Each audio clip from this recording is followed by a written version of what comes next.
What are people slowly starting to forget? The recession of '08. I see so many people making the same mistakes once again. Like leveraging everything to buy an overpriced house they can't afford. A world before the war in Afghanistan and Iraq. The United States has been in that war since 2001. That means starting around next year there will be people fighting in a war that began before they were born. This generation has never known a world before 9/11. That people can take their time to respond, and need not be available through phone or social media all the time.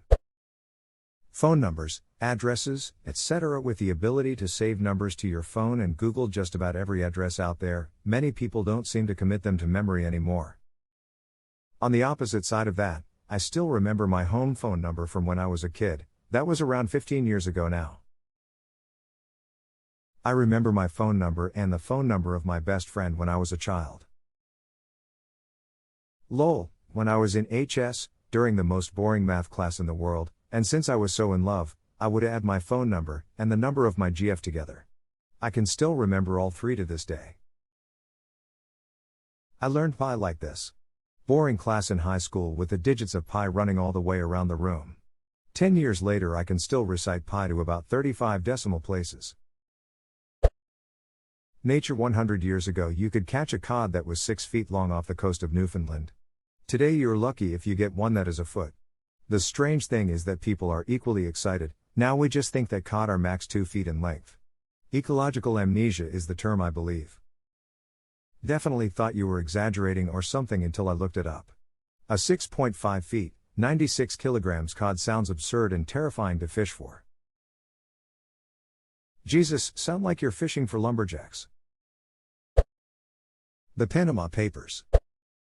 In Dhaka, Bangladesh, the students being raped and murdered because they were protesting to have safer roads, and the gangs of pro-government kids were angry. It was a major thing on Reddit for like a week and everyone seems to have forgotten about it. That Reddit had no ads not that long ago. The World Wars, the Cold War, and just how fragile and valuable this society we've built up over the last 100 years is. We live in a society. But really, there are so many people in Western countries that get radicalized and think war is no big deal. They have no idea what luxury it is, in the grand scheme of things, to be able to live without the constant threat of death or violence.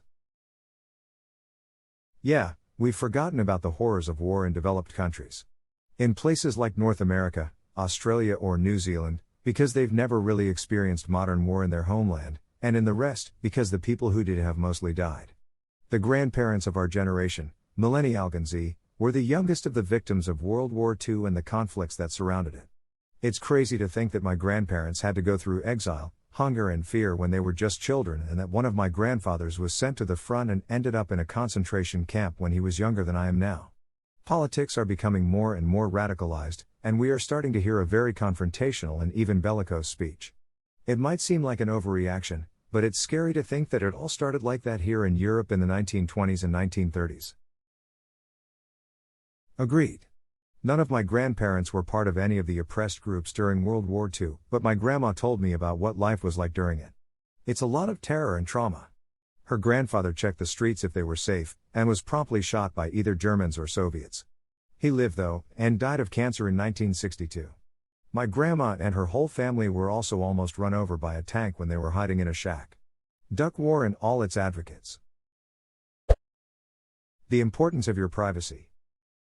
There's a documentary in Curiosity Stream where Edward Snowden says something profound. It's not about having something to hide. It's about having something to protect. That thing is liberty. Saying you don't care about privacy, because you have nothing to hide, is no different from saying you don't care about freedom of speech, because you've got nothing to say. I go by the theory of it's not that I have something to hide, it is just that it is none of your ducking business. The reason all those international, rules-based organizations were created after World War II. In my education, it was the part of history that got the least attention, either because it's not as interesting or because it gets too close to modern-day politics and is more controversial. I'm not really sure why. But it's one of many flaws in the education system, I think. Does anyone know if Flint has clean water yet? Or the fact that Flint wasn't anywhere near the worst water in the country. There are almost 4,000 areas with lead levels double that of Flint, and 1,300 that were 4x worse or more. #X200B. www.reuters.com article is USA lead May preuters finds 3810 U.S. areas with lead poisoning double Flint's I-Dusk 1-to-1H2. The problem with Flint wasn't that the pipes were bad or that the water was the worst or not. It was the greed and corruption of the governor and his cronies that switched city water from Lake Erie to a gross polluted river while they built a new privately owned pipeline to the lake water. To make money. What America was like before 9/11. We've become a lot more paranoid and willingly gave up a lot of our freedoms to buy the illusion of security, and we don't really think of the ramifications of everything the Patriot Act has in it. Current first-time voters literally don't remember. Can confirm was 3. The Equifax breach. I try and bring this up all the time. Legitimate personal data was stolen, SS and CC numbers, and everyone just shrugs. Or mentions the FB breaches as if they are comparable. People shrug because there's nothing you can do about it. It happened to almost everybody you know. That the internet was not always around. That the person of the president is not supposed to be the primary focus of the news every single day. The 24-hour news cycle is a relatively recent invention.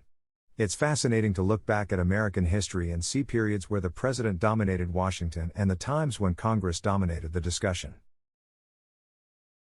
I think what is worse than the 247 news cycle is the 247 social media. Memes and misleading infographics have become the new face of yellow journalism. What it is like to have loved ones, especially children, catch diseases that today can be prevented through vaccinations. To read the accounts of children developing the symptoms of polio and having them forcibly removed from homes by civil authorities, neighbors watching, while screaming mothers and fathers tried to stop it and that their children were ill. I think if we were exposed to this today, some wouldn't be so resistant to vaccinations. #X200B, we are becoming victims of our own exceptionalism. I saw a billboard the other week, in 2018, that said let's fix polio. Bitch, we did 30 years ago. I saw an ad that said there are X amount of polio survivors in the world right now. With your help we can get that number down to 0. Maybe not the best phrasing. We can get that number down to 0. It's just a matter of time. How getting a degree was only needed for a job. You could get anything you wanted and still go into a technical position. Now, your degree is essentially obsolete without the right degree or experience, or anything meaningful that makes your background better than the people you're competing against. Study just published recently: 66% of entry-level jobs require 3 years experience. Edit, 61%, and it appears to be a marketing data point for staffing agencies. That diseases like measles, mumps, rubella etc. seldom appear today because of vaccines. Vaccinate your kids. Pandemic diseases like the Spanish flu that wipe out large populations. It's particularly worrying with Western medicine losing more and more funding, drug-resistant bacteria, and idiots like anti-vaxxers increasing the odds for viruses. Someone's just bumping down the difficulty level. We'll reach a point where 50% of people won't wash their hands, and doctors will only work 2 days a week. Soon scientists will discover the disease titties that gives you insomnia, paranoia and a rash while traveling through sheep, rats and the air. I don't really spend much time traveling through sheep or rats, but I can see that the air would be a problem. I prefer spreading through air and water. Maybe birds if I'm feeling mutagenic. That in the US we still have a law called the USA Patriot Act that allows the government to invade our privacy without a warrant or probable cause, thus making it clearly in violation of the Fourth Amendment to the Constitution. How to burn CDs? You just throw them in a fire, right? Remember that when you wanted to call someone at home, you had to go through the gatekeeper. Usually another relative, you had to ask for the person to see if they are even there. TLDR, house phones. Spending hours standing in one spot cause you did not have wireless phones. Just how many insects should be around? In the last few decades or so the biomass of insects has dropped drastically and it's real bad, like ecosystem collapse level bad. I live between woods and a river so you guys can have some of mine.